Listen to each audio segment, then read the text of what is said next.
साथियों नमस्कार। एक बार पुनः आपका स्वागत है रियल एस्टेट बिजनेस टॉक में। मित्रों, मैं आपका दोस्त real estate advisor motivational trainer TC Verma.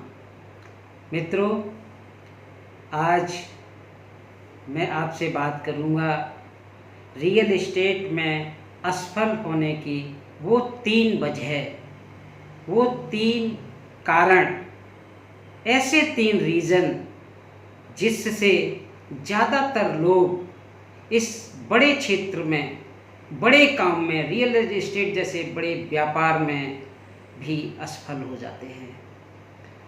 उसका स्टेप बाय स्टेप अगर हम बात करें तो पहला रीज़न है वो प्रॉपर्टी जिस पर आप काम कर रहे हैं, रियल एस्टेट का वो क्षेत्र जहां पर आप काम कर रहे हैं। तो मित्रों, अगर वो प्रॉपर्टी आपके बायर के लिए पसंद नहीं है, अगर वो प्रॉपर्टी आपके ग्राहक के लिए पसंद नहीं है, तो सबसे पहला रीज़न है असफल होने का, जिसकी वजह से आप असफल होते हैं। और पसंद न होने का कारण, यदि उस प्रॉपर्टी का रेट ज़्यादा है तो वो जाहिर सी बात है उसको पसंद नहीं आएगी। अगर उस प्रॉपर्टी में जहाँ पर वो कस्टमर लेना चाहता है वहाँ सुविधाओं का अभाव है, उसमें रोड, नाली, सड़क, बिजली, इस तरह की सुविधाएं नहीं हैं, पार्क इत्यादि की सुविधाएं नहीं हैं, तो भी संभवतः उसको वो प्रॉपर्टी पसंद नहीं आएगी। इसी तरह से अगर उस प्रॉपर्टी में बाज़ार, आने जाने के आवागमन के साधन, आसपास स्कूल, कॉलेज, ज़रूरत की वो चीज़ें जो व्यक्ति के लिए मूलभूत आवश्यकताओं में आती हैं, उसको ज़रूरत पड़ती है, अगर वो वहाँ पर उपलब्ध नहीं है तो भी वो प्रॉपर्टी आपके ग्राहक को पसंद नहीं आएगी। तो ये साथियों 3 रीज़न हुए। पहला रीज़न, प्रॉपर्टी महंगी है तो पसंद नहीं आएगी।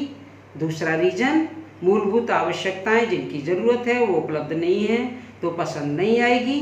तीसरी चीज़, उस प्रॉपर्टी में आसपास उसके वो ज़रूरतें जो उसके आने वाले भविष्य में उनके बच्चों के लिए चाहिए, वो अगर नहीं है तो वो पसंद नहीं आएगी।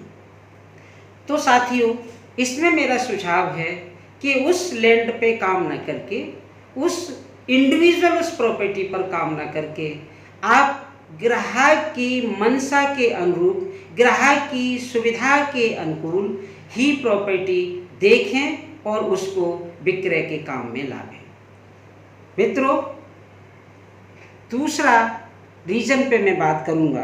दूसरी वजह, वो वजह है अगर प्रॉपर्टी ठीक है, प्रॉपर्टी ठीक है और वहाँ का माहौल भी ठीक है, वो लेने लायक है और लेने का मन भी बन गया, ऐसी स्थिति में अगर आपके अंदर हेजिटेशन है, आपके अंदर कंफर्ट जोन में जीवन को यापन करने की आदत बन चुकी है, अथवा आपके काम करने में रेगुलेटरी नहीं है, निरंतरता नहीं है, तो भी आप अपने इस रियल एस्टेट के काम में उन ऊंचाइयों पे नहीं पहुंच सकते, उस सफलता के मुकाम पर नहीं पहुंच सकते जहां पर पहुंचना चाहिए। साथियों, हमारे अंदर हेजिटेशन है, झिझक है, डर है, भय है, किसी भी तरह से अगर हम अपनी बात को सामने वाले को के सामने रखने में, उसको कन्विंस करने में कहीं थोड़ा सा भी संकोच है, वो अपना रोल प्ले नहीं कर पा रहे हैं जैसी ज़रूरत है, तो मित्रों ये जो हेजिटेशन है, इसकी वजह से हम असफल हो जाएंगे। दूसरा, जैसे मैंने आपसे बात की कंफर्ट जोन की, अभी ज़रूरत है किसी को प्रॉपर्टी दिखाने की और आप कंफर्ट जोन से बाहर नहीं आ पा रहे हैं। आपको लगता है अभी धूप है, आपको लगता है अभी सर्दी है, अभी आपको लगता है इतना जल्दी उठने से भी क्या फ़ायदा है, थोड़ा अपने हिसाब से उठेंगे। आपको लगता है कि अब थोड़ा देर हो चुकी है, आपको लगता है कि अब बारिश आ गई है, आपको लगता है कि कहीं से कोई साधन का अभाव है। इस तरह से अगर आप मतलब एक सुविधाजनक चीज़ों को लाइक करते हैं तो फिर आप उस कंफर्ट जोन में रह कर के भी अपनी सेल को नहीं बढ़ा सकते। रेगुलेटरी की बात मैंने तीसरी इसलिए की मित्रों, ये आपके स्वभाव में 3 चीज़ें होनी चाहिए। आपके काम में निरंतरता नहीं है। आपका काम आपने एक दिन काम कर लिया और एक सप्ताह फिर काम नहीं किया, फिर किसी ने याद दिलाया तो फिर 2 दिन काम कर लिया, फिर अगले 4 दिन काम नहीं किया। तो ऐसे भी निरंतरता न रखने वाले लोग भी अपने काम में विशेष उन्नति नहीं करते, विशेष उपलब्धि नहीं पाते और वो ये भी एक वजह रहती है जो रियल एस्टेट के काम में वो पिछड़ जाते हैं। ये मैंने आपको 3 वजह बताई, रियल एस्टेट में 3 वजह आपको बताई और आपके स्वभाव में भी मैंने आपको 3 वजह बताई। मित्रों, अब बात आती है आपके कार्य में वो 3 कारण, वो 3 वजह जिसकी वजह से आपका काम प्रभावित होता है और जिसकी वजह से आप असफल होते हैं। वो वजह है नंबर 1, आपका जो कार्य है उसमें कंजूसी। कंजूसी अगर आपके अंदर है, अस्वस्थ आप हैं यानी बीमार आप रहते हैं। और तीसरी बात मित्रों, नॉलेज की कमी अगर आप में है, उस प्रॉपर्टी के अगेंस्ट नॉलेज नहीं है, जिस काम को आप कर रहे हैं रियल एस्टेट में उसमें आपको डीपली नॉलेज नहीं है या आप अपनी नॉलेज से अपडेट नहीं हैं, तो भी आपको उतनी सफलता नहीं मिलेगी। अब इस पे एक एक करके बात कर लेते हैं।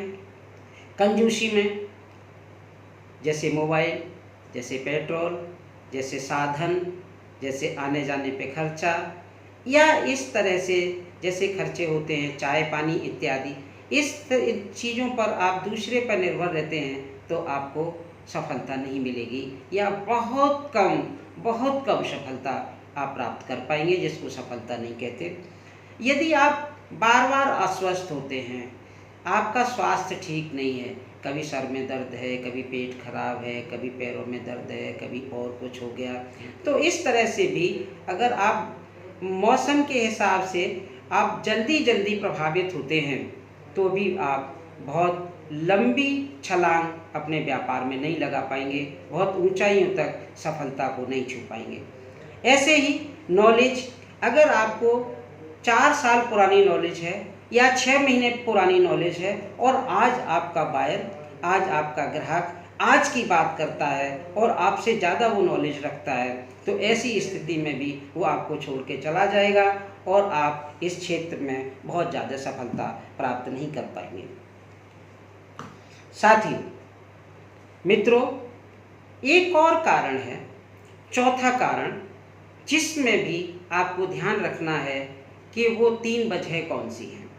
चौथा कारण है, चौथी चीज़ है आपकी प्लानिंग में 3 कमियां, आपकी प्लानिंग में वो 3 वजह। जैसे आप जितना बड़ा रियल एस्टेट का काम कर रहे हैं उस काम में आपका गोल सेट नहीं है और वो गोल भी टाइम बाउंड नहीं है, समय सीमा में बंधा हुआ नहीं है, तो एक ये प्लानिंग में पहली वजह है जिसकी वजह से आप असफल होंगे या कोई भी व्यक्ति असफल होगा। दूसरी वजह, आपने अपने कार्य को अगर टुकड़ों में नहीं बांटा है, उस प्लानिंग को आपने टुकड़ों में डिवाइड नहीं किया है, तो भी ये एक बड़ा रीज़न होगा सफलता पाने में, उस तेज़ी से सफलता नहीं हाथ आएगी जो आनी चाहिए। एक और बात, अगर आपने कोई एक्स्ट्रा अल्टरनेट नहीं रखा है, आपके पास उस प्लानिंग को पूरा करने का कोई अतिरिक्त कोई विकल्प नहीं है, तो भी आप किसी एक व्यक्ति पर या 2 व्यक्ति पर या एक तरह की प्लानिंग पर ही निर्भर रहेंगे और कहीं भी कोई ब्रेकर अगर आता है तो उस ब्रेकर से आप भी प्रभावित होंगे और आपका रियल एस्टेट का कार्य फिर आपको बुलंदियों पे न ले जाके सफलता की ओर न ले जाकर के वो ब्रेकर असफलता ही आपके हाथ लगेगी, असफलता ही आपको देगा। तो मित्रों, इसमें भी प्लानिंग में 3 बातें आई जिन पे आपको ध्यान रखना बहुत ज़रूरी है। पहले गोल सेट, और वो भी टाइम बाउंड। दूसरी बात आई उस गोल को टुकड़ों में डिवाइड करना। और तीसरी बात आई कि किसी भी तरह से वो गोल अगर प्रभावित होता है तो आपका अतिरिक्त कोई एक्स्ट्रा अल्टरनेट आपके पास हो जिससे आप उस गोल को अचीव कर सकें। अब इसी में एक अगली बात आती है। अगली बात आती है मित्रों, वो बात आती है आपकी और आपके परिवार की। आपका परिवार और आप मिल करके आप किसी उन्नति को प्राप्त करेंगे। यदि आपके और आपके परिवार से विचारों में भिन्नता है तो भी मित्रों आप उस गोल को अचीव नहीं कर पाएंगे, उस सफलता को प्राप्त नहीं कर पाएंगे जिस सफलता को आप चाहते हैं।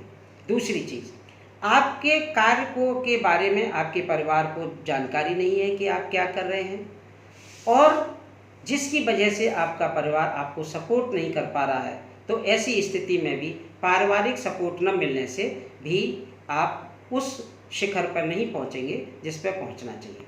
तीसरी बात, इसमें पारिवारिक भिन्नता में और आप में और आपके परिवार में तीसरी बात यह है कि आपका परिवार अगर किसी भी तरह से आपसे असंतुष्ट है, आपके कार्य को लेकर के, या परिवार में आप समय नहीं दे पा रहे हैं उसको लेकर के, या आप परिवार की आवश्यकताओं को पूरा करने में किसी तरह से हीला हवाली कर रहे हैं, जिम्मेदारी नहीं निभा रहे हैं उसको लेकर के, तो भी मित्रों आप अपने कार्य में बहुत आगे तक नहीं जा पाएंगे। साथियों, अब एक और बात आती है जिसमें भी आपको 3 चीज़ों पे ध्यान रखना बहुत ज़रूरी है। 3 बातों पर और 3 वजहों पर ध्यान रखना बहुत आवश्यकता है।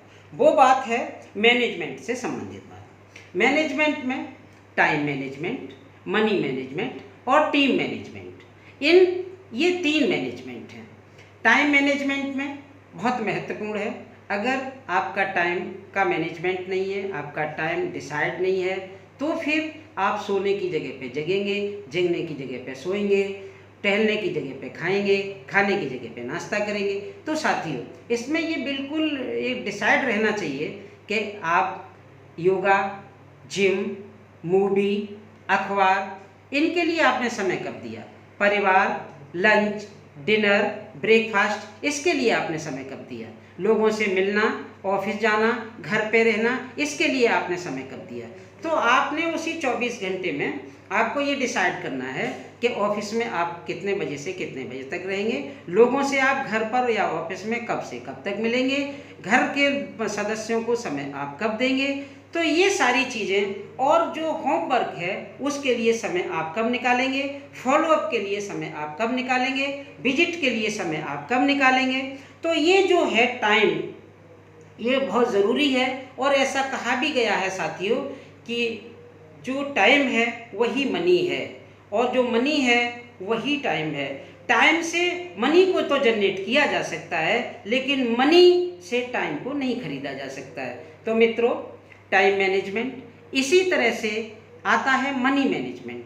जो आपके पास धन आ रहा है उसका पूरा लेखा जोखा, कितना पैसा आया, कहाँ खर्च होना है, कितना खर्च होना है, और आपके द्वारा खर्च किया गया आने वाला और जाने वाला जो लेखा जोखा है साफ सुथरा और इस तरह का रहना चाहिए जिससे आपका आने वाला धन जिस जगह लगे उसकी पूरी प्लानिंग वो निरंतर बढ़ता ही जाए, वो ग्रोथ करता जाए। तो इस पे आप ध्यान रखेंगे तो आप बहुत आगे तक जाएंगे। और अगली होती टीम मैनेजमेंट। इसमें मैंने आपको 3 चीज़ें बताई, जिसमें तीसरी है टीम मैनेजमेंट। जब किसी कप्तान के पास टीम के ऐसे सदस्य होते हैं जो सशक्त होते हैं, जो बुद्धिमान होते हैं, जो बुद्धिजीवी होते हैं, जो अनुभवी होते हैं और हर चीज़ को फेस करने के लिए तैयार रहते हैं, तो वो टीम निश्चित ही विजय को प्राप्त करती है, निश्चित ही शिखर पर पहुंचती है।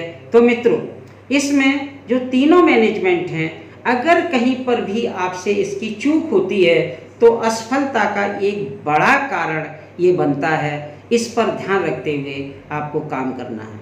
और अंत में मैं आपको यही बताना चाहूँगा कि आप अपने कस्टमर्स के साथ मिलते जुलते रहें, बातचीत करते रहें, और जहाँ भी आपका अगला प्रोजेक्ट आप लॉन्च करने जा रहे हैं तो आपने अपने पुराने कस्टमर के लिए भी उस चीज़ से अवगत कराएं, ताकि आपका प्रचार प्रसार, आपका कस्टमर बहुत आगे तक अन्य अन्य लोगों से करे।